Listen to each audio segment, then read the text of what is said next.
Hola, vamos a continuar leyendo nuestra novela, esta novela fabulosa que se llama El placer de los dioses. Les recuerdo un poquito, o si es la primera vez que visitan este espacio, esta es una novela escrita sobre el personaje que se conoce hasta la actualidad como el Capitán Barbarroja, un capitán de piratas.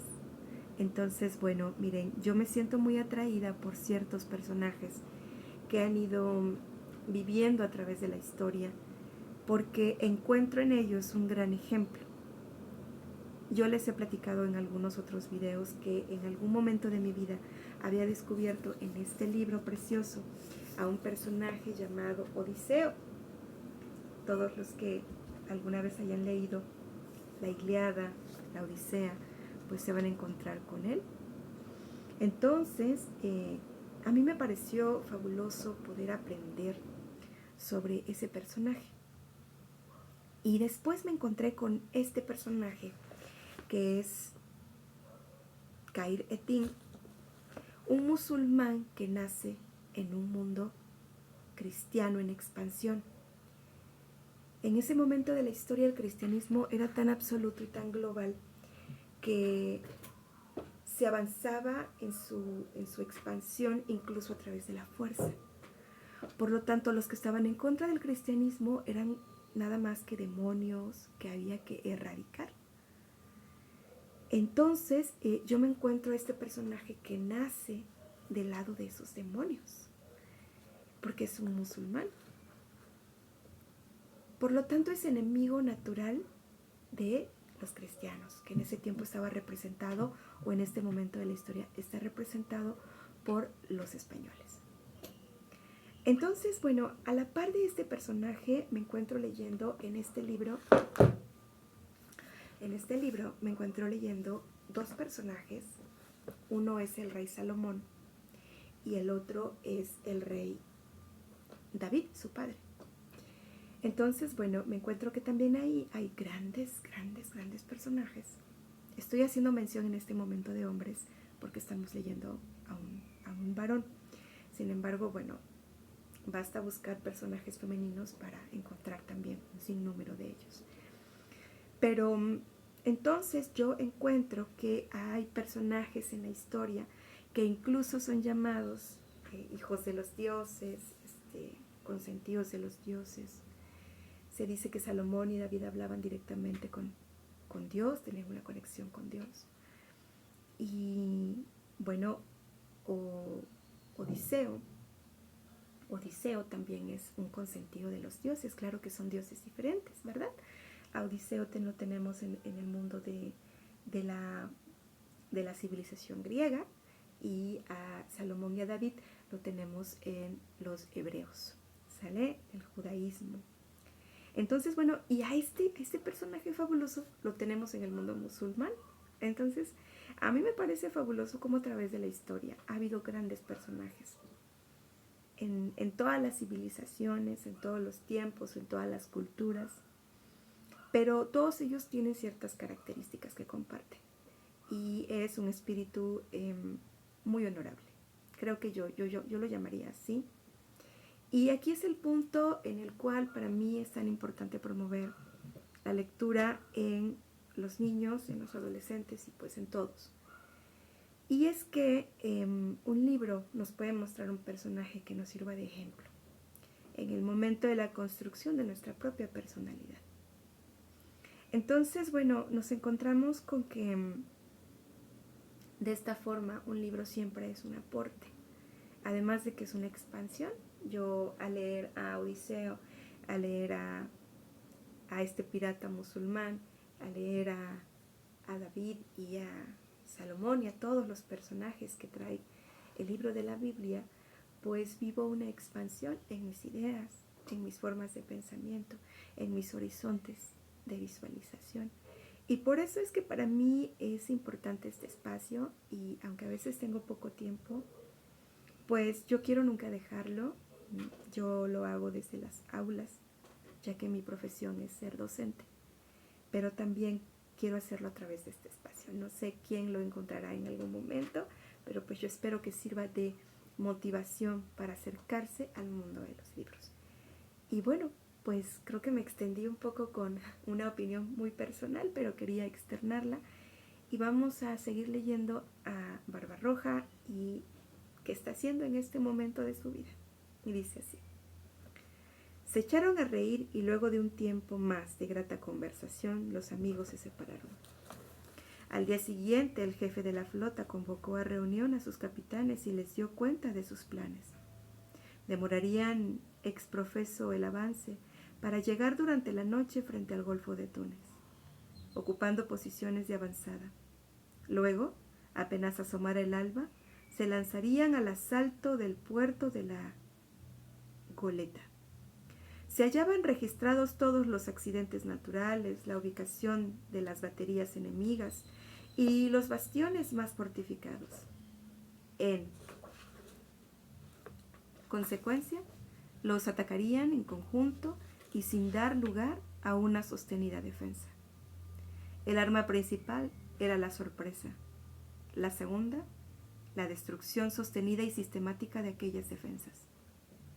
En un croquis mostró la distribución de las naves y sus objetivos, de tal modo que el cañoneo no se interfiriese, ni las naves se viesen obstaculizadas en su maniobra. En fin, la reunión se prolongó casi todo el día, pero al cabo de la jornada y cuando todos los capitanes regresaron a sus naves, sabían perfectamente lo que debían hacer. El plan de ataque se cumplió estrictamente desde que, en medio de la noche, se introdujeron en las aguas del Golfo con las luces apagadas y las velas recogidas.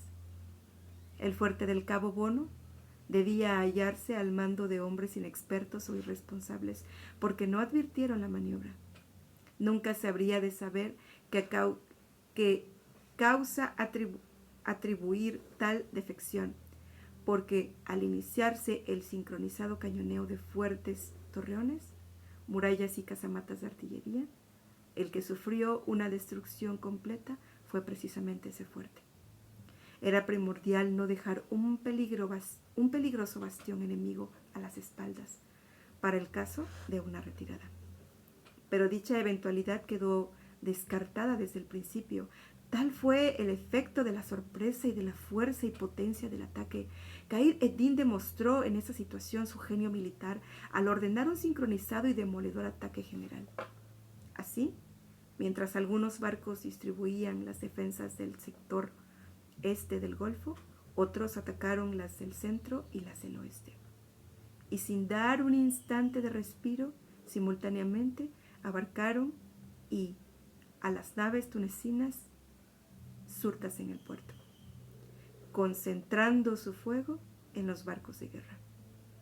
Una inmensa cortina de fuego y de humo cubrió el puerto y sus inmediaciones, ocultando en parte la gravedad de la situación para los defensores.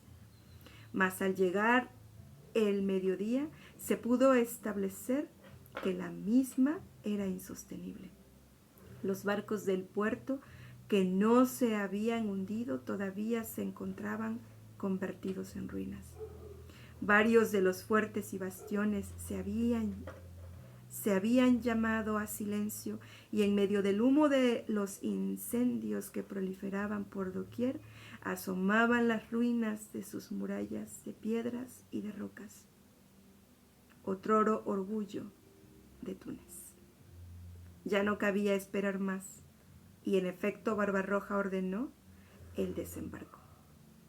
En este caso, sin embargo, procedió a la inversa.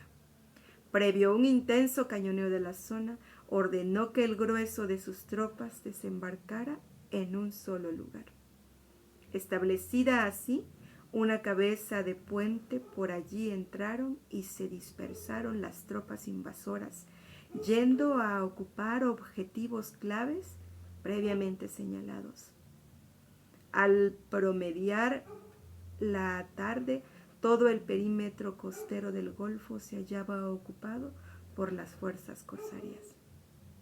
Después de dejar efectivos en los puntos claves, con un importante núcleo de sus tropas, avanzó Khayr ed-Din hacia la ciudad de Túnez.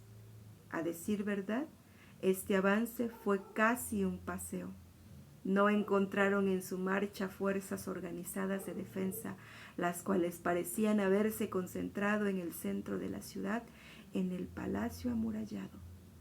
El pueblo tunecino había desaparecido de las calles y en ningún caso se oponía al paso del invasor. El prestigio de Khayr ed-Din, su benéfico sistema de gobierno en Argel, la prosperidad de este país, habían influido en el ánimo de los tunecinos, que no veían la hora de verse libres de la tiranía del bey Mohammed. Cuando las tropas corsarias llegaron y rodearon la plaza, en cuyo centro, como se recordará, se hallaba el palacio rodeado a su vez de altas y fuertes murallas y torreones, la primera medida del jefe corsario fue establecer un sólido anillo de acero. Nadie podía entrar ni salir del palacio. La segunda medida, y la que más demoro causó, fue traer los cañones de los fuertes capturados para evitar esta concentración de fuerzas. Los defensores del palacio, que no cabía duda, ya obraban a la desesperada, sin cálculo de riesgos. Intentaron algunas salidas que fueron fácilmente desbaratadas con grandes bajas. Luego de eso, el jefe de la guarnición se dedicó a cañonear las vecindades del pueblo donde suponía se hallaban concentradas las tropas sitiadoras. Pero todo lo que logró fue destruir e incendiar varias casas, provocando la indignada cólera de sus moradores y de los tunecinos en general. Pero 2 días después, los corsarios estuvieron en condiciones de devolver las atenciones y los pesados cañones de sitio retumbaron estruendosamente, arrancando grandes trozos de muralla a cada disparo, por lo cual bastaron algunas andadas para lograr la rendición incondicional de las tropas tunecinas leales al bey Mohammed. Nuevamente entró en juego el genio previsor y estratégico del jefe corsario. Ordenó que las tropas que se rendían fueran dejando sus posiciones y salieran a la plaza llevando sus armas sobre las cabezas. No debía quedar ningún hombre armado dentro del palacio, y al que se le sorprendiera portando siquiera un cuchillo sería ejecutado en el acto. Al salir a la plaza, esas tropas irían depositando sus armas en un sitio indicado. Luego formarían en 2 sectores separados. En uno estarían los tunecinos berberiscos o naturales de otros puntos del norte de África. En otros, los mercenarios y extranjeros en general. Esta medida resultó siendo eficaz, pues la plaza contaba con 6.000 defensores, de los cuales 2.000 eran mercenarios europeos, con más de 1.200 españoles. Dejando que sus lugartenientes se hicieran cargo del control y registro de esas tropas, Khayr ed-Din se dispuso al fin a entrar en el palacio. Previamente, y como medida de seguridad, envió una expedición de 500 hombres seleccionados que hicieron una rápida revisión y barrida en todo el palacio, sin molestar a sus naturales moradores. Cuando se ocuparon los puestos clave y se dio la señal de que Túnez se hallaba bajo control, Khayr ed-Din hizo al fin su solemne entrada en el palacio, teniendo a su derecha a su hijo y lugarteniente, Hassan Agha, y a su izquierda el otro Hassan, el noble tunecino. Lo seguía un numeroso grupo de oficiales de la guardia personal del jefe corsario. Sorprendió comprobar que muchos cortesanos se hallaban en los patios y corredores y que saludaban con profundas inclinaciones de cabeza la presencia del jefe corsario. Esto se debía sin duda al convencimiento del trato justo que era fama Cair ed-Din Pasha dispensaba a los vencidos. Solo debían temer su cólera y sentir el peso de su mano aquellos que intentaban resistirse con las armas. A juzgar por las expresiones, se diría incluso que se alegran por el cambio, comentó Hassan. Ahora veremos si Mohammed es del mismo parecer, repuso Cair. Hassan se puso serio con tal respuesta. En efecto, en todo este enredo y a pesar de la rápida ocupación de Túnez y del palacio, la presencia física del bey constituía un escollo insuperable. No sería fácil destruir una autoridad tal sin caer en la inculpación de un crimen. Corredores, salones y salas, antecámaras y cámaras fueron quedando atrás. Y finalmente, los incursores llegaron frente a la puerta de la sala privada del bey. Allí se veían apostados 2 hombres, 2 esclavos de torso desnudo y tan negro y reluciente como el ébano, con feces rojos y pantalones blancos, abullonados. Estos esclavos no llevaban arma visible alguna y se inclinaron respetuosamente, franqueándoles la puerta de entrada en la suntuosa sala. Los pasos de los invasores resonaron marcialmente en el piso de ónix negro. Al fondo, detrás de un par de columnas de mármol blanco, se veía una elegante mesa y sentado junto a ella a un hombre obeso de barba y cabellos casi enteramente blancos, en el que costaba trabajo reconocer al bey Mohammed. Su mofletudo rostro mostraba los estragos causados por todos los vicios que podía acumular sobre sí un hombre pervertido y cruel. Adelante, caballeros, saludó el bey alzando una mano en gesto amistoso. Bienvenidos a Túnez y a mi palacio. Cair ed-Din frunció el ceño y detuvo su paso, siendo imitado por sus 2 acompañantes. ¿Qué se proponía el astuto bey? Lo conocían demasiado bien para suponer que su gesto fuese sinceramente amistoso. Lo extraño era que sobre la mesa de trabajo del bey se veían varios papeles, pergaminos y rollos, tintas y plumas, y hasta su enorme sello de oro. Tal parecía que Mohammed no había captado en todo su trascendencia el cambio producido a su alrededor. Siento decirte, Mohammed, que si esperas demostrar tus dotes histriónicas, has elegido un mal momento, señaló el jefe corsario con sequedad. No estamos aquí para celebrar otra cosa que no sea tu retiro del gobierno de Túnez, y no creo que eso te haga sonreír. ¡Oh! Que bien poco me conoces, Cair ed-Din Pasha, exclamó el bey, echándose a reír con buena disposición. Si lo que trato de decir es precisamente eso, quiero celebrar dignamente con la presencia de nobles amigos mi caída del gobierno. Y como sus oyentes se quedaran pasmados e intercambiaran miradas de asombro e incredulidad, se apresuró a agregar: sí, nobles amigos, nada hay que me complazca más que abandonar esta pesada y a menudo amarga carga de gobierno. ¿Y sabéis otra cosa?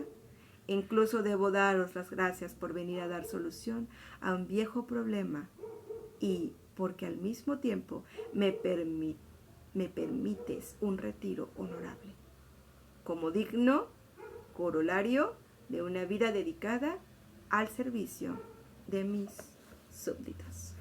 Bueno, estamos ante la caída de un gran villano de esta novela, que es el rey Mohamed. Si por ahí recordamos, le debe una pesada carga de honor y de dolor a uno de los personajes principales, que es uno de los mejores amigos de Khaireddin. Bueno, pues vamos a dejar hasta aquí. Nos vemos pronto. Seguimos leyendo. Les deseo que todos estemos muy bien y hasta la próxima.